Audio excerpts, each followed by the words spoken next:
How's it going, guys? It's DeeO here with Return of DeeO Gaming, bringing you another commentary on vurbmotogamers. And the gameplay I'm going to be talking over today is just a private match I had with some friends. We were racing the South James Stewart track. We aimed for 5 laps. I'm not sure if that's actually what we completed, but there's some cool stuff. There's some pretty goony stuff. I'm going to just keep the entire race in here so you can see it all. It was a lot of fun. If you're kind of getting bored with a live, get some friends together and do some private matches on a live. It's a lot more fun than just joining public lobbies or doing single player. And that's actually going to be the first thing I want to say on this video. If everyone who watches this, as long as you're open for it, of course, if you would leave either your Xbox Live GamerTag or your PlayStation 3 network ID, whatever it's called, I'm not really sure, leave that in the comments so everyone can find some people to play with, some other people who want to play live and do some private lobbies of the Supercross, or some James Stewart Supercross, or just any nationals, you know, whatever. Just if you want some more people to play with, leave your ID or your gamer tag down in the comments so other people can add you and you can add anyone else you see on there, and everyone can play together and hopefully have more fun. So now that that's out of the way, I kind of want to get back into doing commentaries like I used to for Reflex. The people who've been subscribed to Verb for longer will know what I'm talking about. I used to do commentaries where I would have like a main central question, and I would just ask everyone to leave a comment about it, and it was stuff like your worst injury, your most memorable race, your first bike, this kind of stuff. And this time, it's something that's dear to every motocross rider. It's really funny when you get on any motocross game because almost every GamerTag or PlayStation ID has this, and it's a name and then a number. And I want to know, where did you get your number from? Because it seems like every motocross rider has a very special number that they hold very close to them, and they run it for everything. So it must be important to you. So I want to know, how did you get that number? Where did it come from? Any details on it, go ahead and talk about it in the comments. So of course, I'll start with my own number, 991. As most of you guys know, I haven't raced in a long time, like done any serious racing, so I'm honestly, I'm kind of a poser with my number, but it's better than showing up to the track with no numbers on it at all, so whatever, I'm over it. 991. It's really cool. I've never seen an actual pro like, you know, Kevin Windham, Chad Reed, James Stewart level ever run 991, so that's really cool for me. But where did it come from?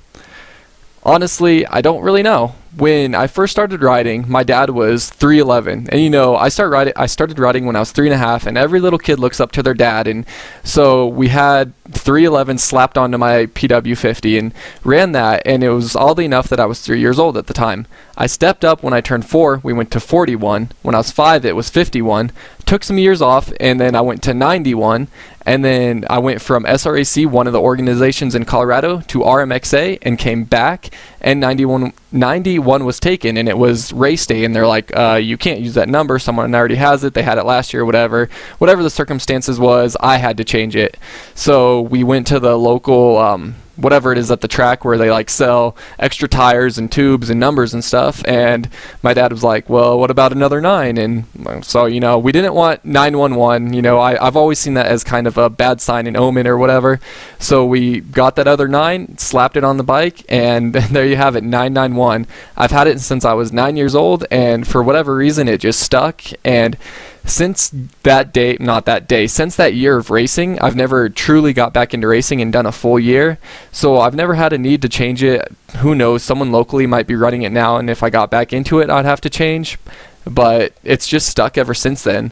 One year for Christmas even, my dad asked me, he's like, so how set are you on this whole 991 thing? Like, do you think you'd ever want to change it? And of course I said no, and he ordered me up some of the backgrounds that you put on your bike, the number backgrounds that's like pre-printed with the number and everything, and really snazzy looking, has my name embedded on it and everything. So I'm pretty much stuck with it, honestly. Like, if I did get back into the racing scene and someone had it, it would be terrible for me because I have, like I said, the pre-printed backgrounds, and we actually have that number on my truck and my trailer, and you know, just total poser, but it's whatever.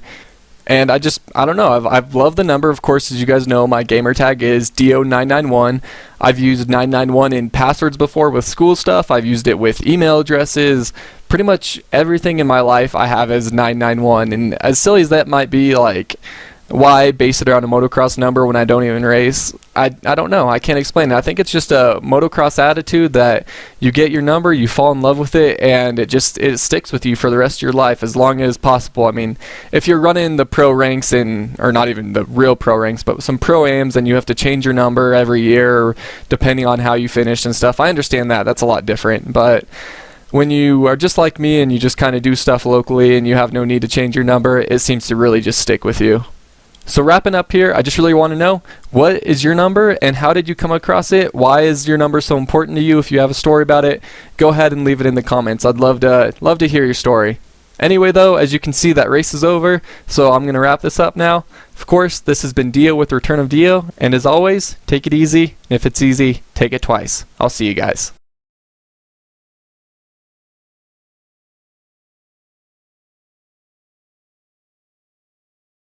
For daily motocross pro and am coverage, be sure to log on to vurbmoto.com, and if you like us, prove it.